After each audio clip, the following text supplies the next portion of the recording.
பாபர் மசூதி இடிப்பு தினத்தை ஒட்டி தூத்துக்குடி மாவட்டம் காயல்பட்டினத்தில் அனைத்து கடைகளும் அடைக்கப்பட்டுள்ள நிலையில் பேருந்து நிலையம் உள்ளிட்ட நகரின் பல்வேறு பகுதிகளில் பலத்த போலீஸ் பாதுகாப்பு போடப்பட்டுள்ளது. விவரங்களை தர இருக்கிறார் செய்தியாளர் சதீஷ். விவரங்களை வழங்கலாம்.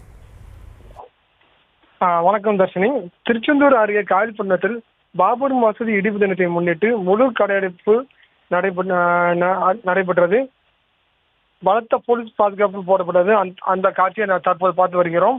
தூத்துக்குடி மாவட்டம் திருச்செந்தூர் அருகே உள்ள இஸ்லாமியர்கள் அதிகமாக வசிக்கக்கூடிய காயல்பட்டினத்தில் 1000க்கும் மேற்பட்ட கடைகள் உள்ளது. இன்று பாபர் மசூதி இடிப்பு தினத்தை முன்னிட்டு மெடிக்கல் மற்றும் பால் கடைகளை தவிர அனைத்து கடைகளும் அடைக்கப்பட்டுள்ளன. மேலும் பேருந்து நிலையம் உள்ளிட்ட நகரின் பல்வேறு பகுதியில் பலத்த போலீஸ் பாதுகாப்பும் போடப்பட்டுள்ளது. கடைகள் அனைத்தும் அடைக்கப்பட்டதால் காயல்பட்டி நகரம் பகுதி முழுவதும் வெறிச்சோடி காணப்பட்டது.